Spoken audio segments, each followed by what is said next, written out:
আজকের ব্লগটা ছাদ থেকেই শুরু করলাম।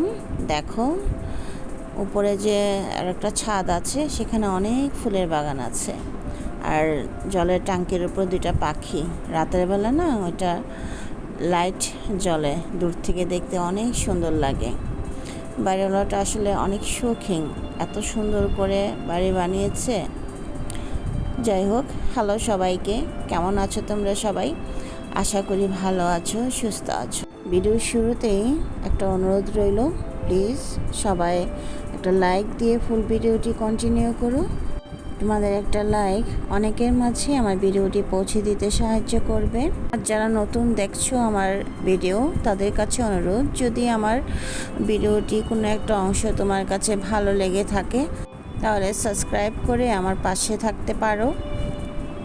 আর যারা পুরনো বন্ধু আছো আর নতুন বন্ধু হয়েছো, সবাইকে জানাই আমার অন্তরের অন্তঃস্থল থেকে ভালোবাসা এবং আশীর্বাদ। তোমাদের সাথে কথা বলতে বলতে আমার কাপড় ভাঁজ করা হয়ে গেছে। অনেক দিন ধরে এগুলা জমেছিল, এগুলা ধুয়ে রোদ্রে শুকিয়ে তারপরে ভাঁজ করে নিয়েছি।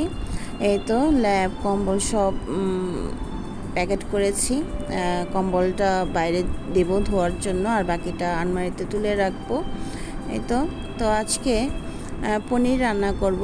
মাছ বের করার সময় দেখলাম যে একটা কোনায় এক প্যাকেট পনির রয়ে গেছে, সেটা আমি আসলে এতদিন খেয়াল করিনি।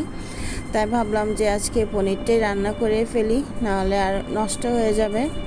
এই তো সেজন্য আজকে পনির রান্না করব। তো পনিরগুলোকে ছোট করে টুকরো করে গরম জলে ভিজিয়ে রেখেছি। গরম জলে ভিজালে পনিরগুলো একদম নরম হয়ে যাবে, কারণ অনেক দিন ফ্রিজে ছিল সেজন্য।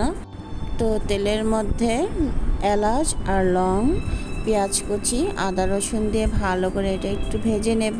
তারপর দিয়ে দেব টমেটো, হলুদ, মরিচ আর লবণ, কাঁচামরিচ দিয়ে ভালো করে এটাকে মিশিয়ে নেড়ে চেড়ে দিতে হবে। একটু কষাতে হবে যাতে টমেটো একটু নরম হয়ে যায়। এই তো এখন দিয়ে দেবো কাজু বাদাম, দিয়ে ভালো করে নেড়ে চেড়ে মিশিয়ে নেব। তারপর দিয়ে দিব জল দিয়ে মশলাটাকে ভালো করে কষাতে হবে।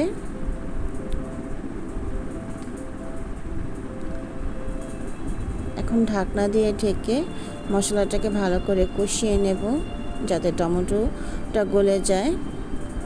তো এই তো আমার পনিরগুলো ভেজানো হয়ে গেছে, আধা ঘন্টার মতো ভিজিয়ে রেখেছিলাম। এখন উঠিয়ে নেব। দেখো অনেকটা নরম হয়ে গেছে, একটু ভেঙেও যাচ্ছিল, কারণ অনেক দিন ছিল আসলে খেয়াল করিনি পনির যে একটা রয়ে গেছে, তা না হলে খাওয়া হয়ে যেত। এখন পেঁয়াজ কুচি করে নেব, একদম মিহি কুচি করে নেব, সাথে টমেটোও কুচি করে নেব যাতে রান্না করার সময় এগুলো একদম গলে যায়, সেই কারণে। এই তো আমার পেঁয়াজ কুচি হয়ে গেছে। এটা আসলে অনেক উপকারী একটা জিনিস। পেঁয়াজ এত সুন্দর মিহি কুচি হয়, মানে ভালো লাগে দেখতে, রান্না করতেও সুবিধা।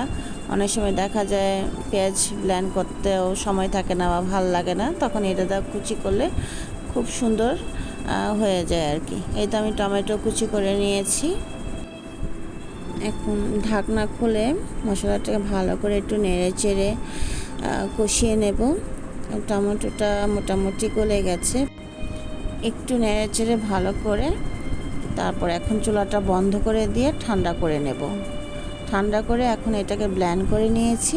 এখন ছাঁকনি দিয়ে ছেঁকে নেব। মশলাটা ছেঁকে নেওয়ার কারণে মিহি একটা পেস্ট তৈরি হয়। এলাচ, লং, টমেটোর যে খোসাগুলো থাকে এগুলো সব ছেঁকে বের হয়ে যাবে। তো আমি ছেঁকে নিচ্ছি। ছাকার পর দেখো কতগুলাই বের হয়েছে। এই যে এগুলো সব এখন ফেলে দেব। ছাকার পর এখন খুব মিহি একটা পেস্ট তৈরি হয়েছে, একদম মিহি, কোনো দানা দানা কোনো কিছু নেই, অনেক সুন্দর হয়েছে। তো এখন একটা কড়াইতে একটু তেল দিয়ে সাথে বাটার দিয়ে দেব। বাটারটা গলে গেলে দিয়ে দেব পেঁয়াজ কুচি, যে মিহি কুচি করেছিলাম সেগুলো দিয়ে দেব। দিয়ে ভালো করে একটু নেড়ে চেড়ে মিশিয়ে নেব। পেঁয়াজটাকে একটু ভাজা ভাজা করে নেব। তারপর দিয়ে দেব ধনিয়া গুঁড়া, দিয়ে পেঁয়াজের সাথে ভালো করে এটাকেও ভেজে নেব। নিয়ে তারপরে টমেটো দিয়ে দেব, মরিচের গুঁড়া দিয়ে দেব, দিয়ে ভালো করে মশলাটাকে কষিয়ে মশলার যে পেস্টটা করেছিলাম সেটা দিয়ে ভালো করে কষিয়ে নেব। আসলে সব সময় তো দেখা যায় মটর পনির রান্না করা হয় একরকম, খেতে তো আর সবসময় ভালো লাগে না। মাঝে মাঝে যদি একটু ভিন্ন রকমভাবে রান্না করা যায় তাহলে দেখা যায় ভালো লাগে, রুচির পরিবর্তনও আসে, নতুন কিছু ট্রাই করাও হয়। এই ধরনের খাবার আসলে আমার ছেলে খুব পছন্দ করে। যেহেতু ঈদের বন্ধ পড়ে গেছে, ছেলে বাসায় চলে আসছে, সেই কারণেই আসলে এইভাবে রান্না করার। কারণ আমার ছেলে, আমরা যে নর্মাল খাবার রান্না করি ওই ধরনের খাবার সে পছন্দই করে না। ছেলের জন্য আসলে আমাকে নতুন নতুন রান্না ট্রাই করতে হয়, ছেলে যেটা পছন্দ করে। ছেলের পছন্দের রান্না করতে গেলে দেখা যায় আমার আবার বর পছন্দ করে না। দুজনের পছন্দ এবং খাবারের টেস্ট সম্পূর্ণই আলাদা। মাঝখানটা আমি পড়ছি বিপদে, কি যে করব। ছেলের জন্য রান্না করতে গেলে দেখা যায় বরের জন্য আলাদা কিছু রান্না করতে হয়। আসলে আমার ঝামেলাটা আসলে বেশি হয়ে যায় আর কি। কিছু তো করার নাই, কষ্ট হলো দুজনের মনই রক্ষা করতে হয়। দুজনের মন রক্ষা করতেই যে দেখা যায় আমি পিছে পড়ে যাই, আমার পছন্দের কোনো মূল্যই থাকে না এখানে। শুধু আমি না, পরিবারের প্রতিটা মেয়ের পছন্দে আসলে বর আর সন্তানের চাহিদার পিছনে ঢাকা পড়ে যায়। এখন কাসুরি মেথি দিয়ে দেব একটু ম্যাশ করে, আর দিয়ে দেব বাটার দিয়ে ভালো করে একটু মিশিয়ে নামিয়ে ফেলবো। এই তো হয়ে গেল আমার বাটার পনির। এখানে যদি ফ্রেশ ক্রিম দেওয়া যেত তাহলে খুব ভালো হতো, কিন্তু এখন তো আমার ফ্রেশ ক্রিম নাই, তাই এভাবেই রান্না করলাম। তো এখন নামিয়ে ফেলবো। এই তো আমার হয়ে গেল বাটার পনির, খেতেও কিন্তু অনেক মজা হয়েছে। তো আজকে এই ভিডিও এ পর্যন্তই, আবারও দেখা হবে নতুন কোনো ভিডিওতে। সবাই ভালো থাকো, সুস্থ থাকো।